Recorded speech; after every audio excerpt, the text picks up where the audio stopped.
Today we are going to start chapter number 7 of physics, uniform circular motion and gravitation, जिसका नाम है uniform circular motion और gravitation. ठीक है, अच्छा आप बताता चलो व्हाट इज ग्रेविटी। सबसे पहले तो डिफाइन कीजिए इसे कि ग्रेविटी होती क्या है। ग्रेविटेशन किसी के हैं, यानी किसी भी बॉडी को बेस की तरफ जो अट्रैक्ट करे, वो फोर्स जो कि किसी भी बॉडी को बेस की तरफ क्या करती है, अट्रैक्ट करती है, ग्रेविटी कहते हैं, फोर्स ऑफ ग्रेविटी। ठीक है जी। अच्छा, इसमें मेरे पास अब सबसे पहला जो टॉपिक आता है वो सेंट्रीपिटल एक्सीलरेशन का आता है। ठीक है, सेंट्रीपिटल एक्सीलरेशन क्या होती है ये कर रही है सबसे पहले। ठीक है, इसको डिफाइन करना है, इसका फॉर्मूला बताना है और उसके यूनिट्स जो है वो जो होते हैं वो बता दीजिएगा इसके। ठीक है, एक शॉर्ट आता है आपका इससे रिलेटेड। सेंट्रीपिटल एक्सीलरेशन क्या होती है सुन लें। वो एक्सीलरेशन जो किसी भी बॉडी को सेंटर की तरफ ले जाए, सेंटर ऑफ सर्कल। ठीक है, वो एक्सीलरेशन जो किसी भी बॉडी को किसी सर्कल के सेंटर तक ले जाए उसे क्या कहते हैं, सेंट्रीपिटल एक्सीलरेशन। एक्सीलरेशन की एक टाइप है, बट फर्क क्या है कि सेंट्रीपिटल एक्सीलरेशन वो एक्सीलरेशन होती है जो किसी भी बॉडी को सेंटर तक ले जाए। किस चीज के, स्फेरिकल बॉडीज की बात हो रही है। सर्कुलर मोशन का मतलब क्या होता है, जो राउंड में घूम रही है बॉडी, उनकी बात करनी है हमने। सही है, तो लिखिएगा जरा, an acceleration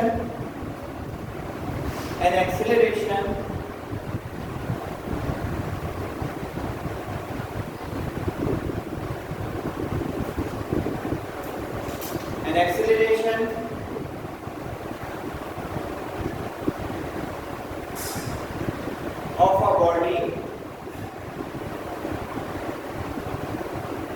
moving towards the center of a circle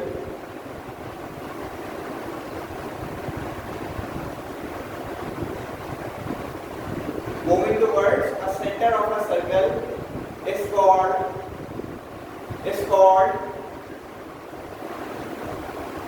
centripetal acceleration।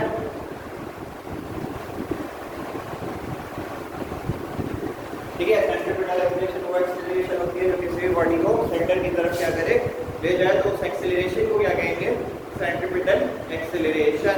अच्छा जी जनाब, इट इज डिनोटेड बाय, इसको डिनोट किससे करते हैं, ए से नहीं करते बेटा। सेंट्रीपिटल एक्सीलरेशन का सिंबल जो है वो ए के नीचे छोटा सा सी लग जाता है। सही है, ये है इसका symbol, it is denoted by AC। Because acceleration है तो इसका यूनिट क्या होगा, इट्स यूनिट इज, जो एक्सीलरेशन का होता है वही होगा, क्या होता है, metre per second square. Its unit is metre per second square. अब फॉर्मूला बता दो, बेटा इसका फॉर्मूला ये होता है, ये लिखिएगा, या अभी आपने मैनुअल में भी होंगे, AC v² / r, velocity square upon r, radius r क्या है बेटा, where r is the radius of circular body. जब एक डायरेक्ट स्फेरिकल बॉडी होगी उसका कोई ना कोई रेडियस तो होगा, तो ये वो ये v है यार, v² अपॉन r। ये है आपका सेंट्रीपिटल एक्सीलरेशन का फॉर्मूला बन गया।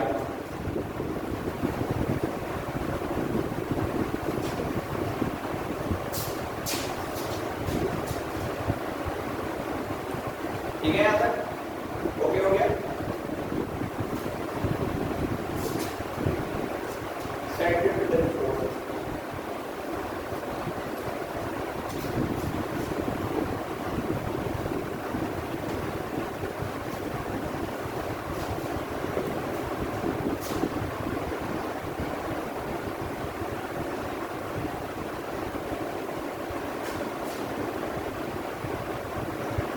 टॉपिक आते हुए हमका सेंट्रीपिटल फोर्स।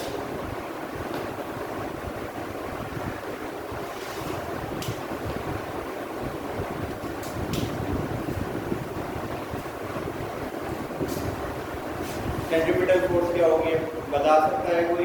एक्सेलरेशन क्या थी?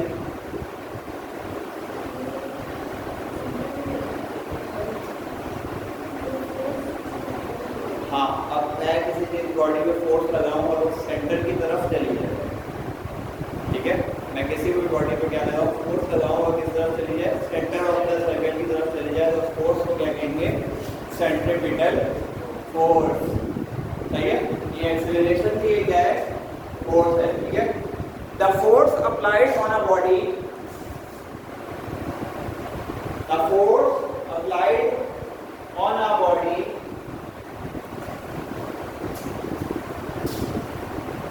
the force applied on a body and it moved towards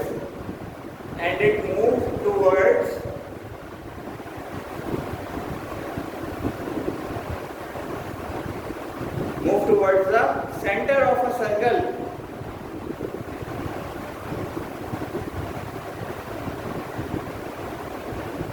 Such a force is known as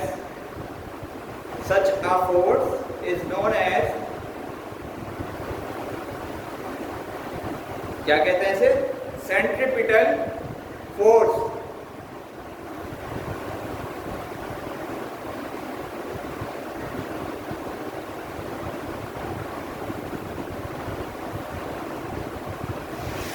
इस तरह की जो भी फोर्सेस होती हैं उनको कहते हैं सेंट्रीपिटल फोर्स। सही है, अब लिसन नाउ, हमने एक formula, it is denoted by FC, पहले ये भी लिख लीजिए, इट इज डिनोटेड बाय इस तरह से FC, it is denoted by FC and it's unit is force का यूनिट। क्या है फोर्स का unit? Newton. It's unit is Newton. चलिए तो देखिए फॉर्मूला ड्राइव करेंगे कैसे सेंट्रीपिटल एक्सेलरेशन की मदद से according to Newton second law of motion.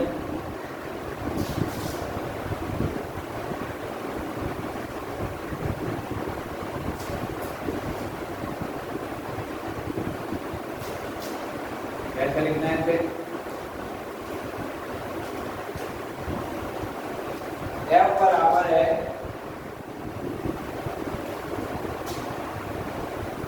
ना, ये ड्राइव किया था, तो फिर FC बराबर होगा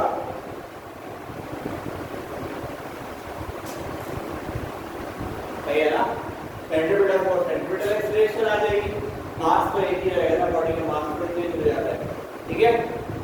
अच्छा, AC किसके बराबर है?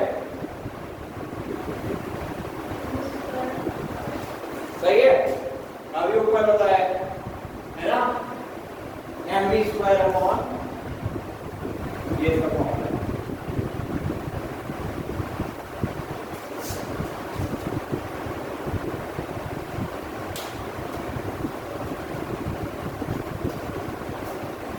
FC is equals to mv square over r।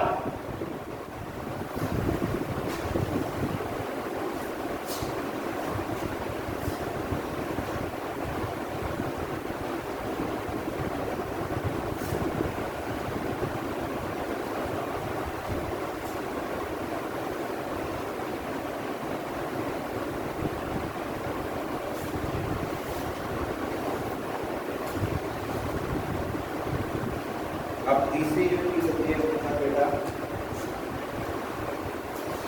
Centrifugal force.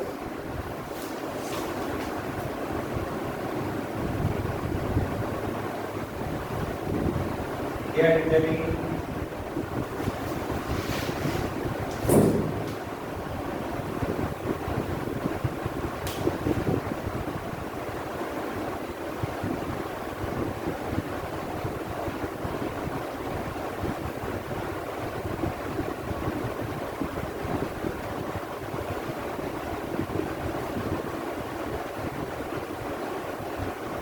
Centrifugal force क्या होती है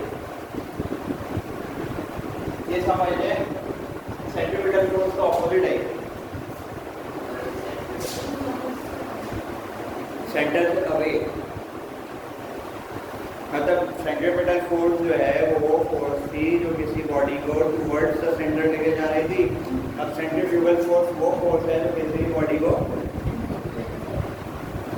ठीक है, the force is applied on a body. ये फोर्स जो है आपकी किसी भी बॉडी को सेंटर से दूर लेके जाती है, उस फोर्स को क्या कहते हैं? Centrifugal force. देखिए, the force applied on a body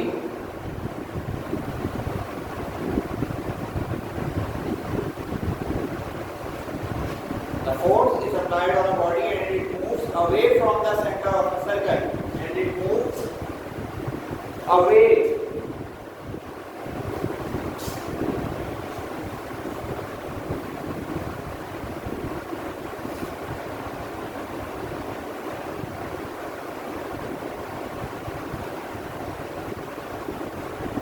from the center of a circle. Such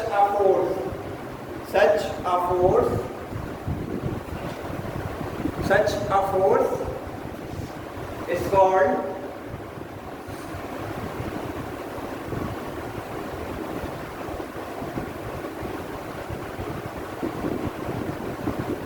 क्या कहलाती है? Centrifugal force.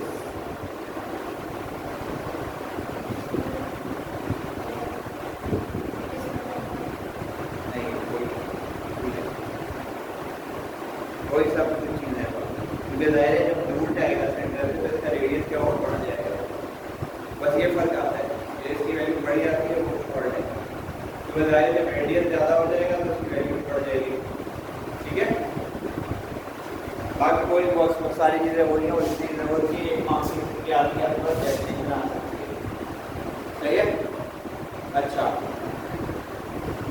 अब एक सवाल आपसे पूछा जाता है कि डिफरेंशिएट बिटवीन जी एंड जी, छोटा जी और बड़ा जी। दो कॉलम बनेंगे, फर्क बताना है आपने। जिस तरह मैं लिख रहा हूँ बेटा, पहले वही वाला लिखिएगा वरना कंफ्यूजन हो जाएगी।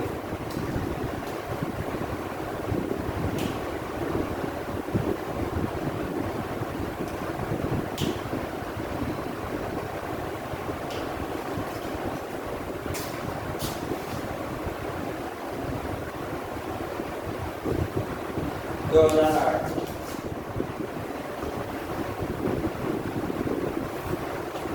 और 2021 के लिए मोस्ट इम्पोर्टेंट यही तो बात है, यही तो बात है।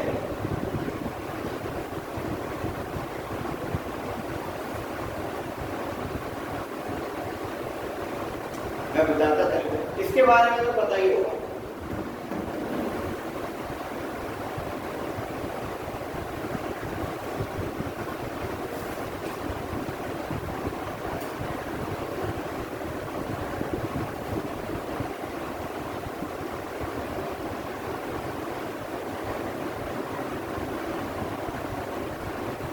इसके बारे में तो पता ही होगा, इसके बारे में बता दूं। आपको बताया गया था जब मैं न्यूटन लॉ ऑफ मोशन पढ़ाया था, तो जब भी कोई चीज हटाई जाती है, जब भी आपके पास प्रोपोर्शनलिटी का साइन हटाया जाता है तो एक कांस्टेंट आता है। अब जो लॉ ऑफ ग्रेविटेशन इंशाल्लाह हम नेक्स्ट आगे कंटिन्यू जब पढ़ेंगे, लॉ ऑफ ग्रेविटेशन पढ़ेंगे, तो उसमें जो कांस्टेंट आता है ना वो ये है। ठीक है, ये बेसिकली कांस्टेंट है जो किसमें यूज करते हैं? लॉ ऑफ ग्रेविटेशन में। इसकी भी एक फिक्स वैल्यू है, ठीक है, जो कि मैं बताता हूँ। ये क्या है बेटा? ये तो gravitation acceleration due to gravity. इसकी वैल्यू आपको पता है 9.8 होती है। सही है, देखिए अभी तक शुरू कीजिए जरा। पहले इसका पॉइंट लिखेंगे हम लोग। It is known as gravitational acceleration. It is known as gravitational acceleration.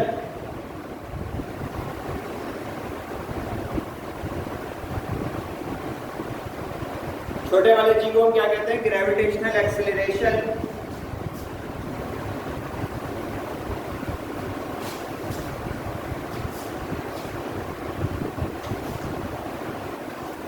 इसमें लिखिएगा it is known as universal gravitational constant. ये कांस्टेंट है ग्रेविटी का।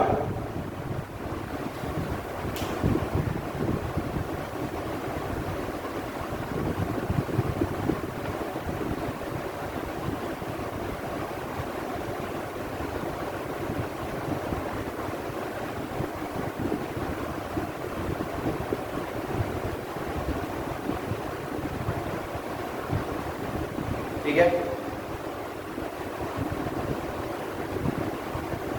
एक फर्क तो ये हो गया। दूसरा फर्क क्या होगा बेटा, इसकी वैल्यू क्या है? 9.8 metre per second. Its value is, इसकी वैल्यू है 9.8 metre per second square. Its value is 9.8 metre per second square. इसकी वैल्यू बताता हूँ क्या होती है। बड़े वाले जी की कांस्टेंट है, चेंज नहीं होती कभी भी, चाहे नीचे जा रही है ऊपर जा रही है, किसी भी डायरेक्शन में बॉडी जा रही होगी, इसकी वैल्यू रहेगी बेटा 6.67 exponent minus 11 newton metre square पर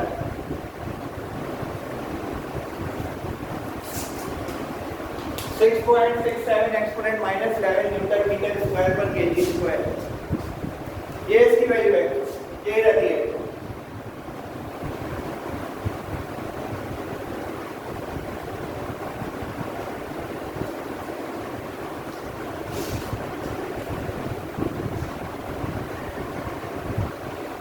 अच्छा एक बात और बताइए कि जब अपवर्ड डायरेक्शन में जाते हैं तो जी की वैल्यू क्या होती है?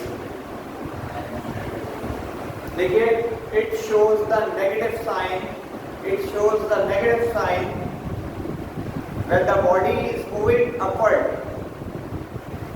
It shows the negative sign when the body is moving upward direction.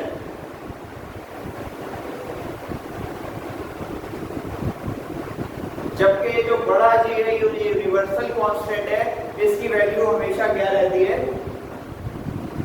Constant रहेगी। It's value always remains constant. इसकी जो वैल्यू है वो हमेशा क्या रहती है? एक ही रहती है।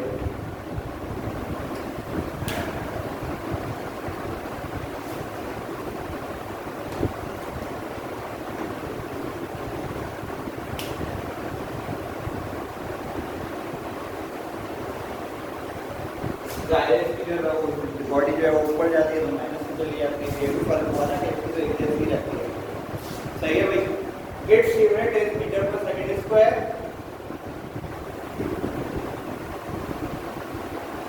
क्योंकि ये एक्सीलरेशन है एक तरह से,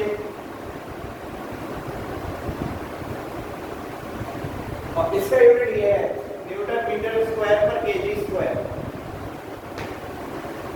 it's unit is newton metre square per KG square.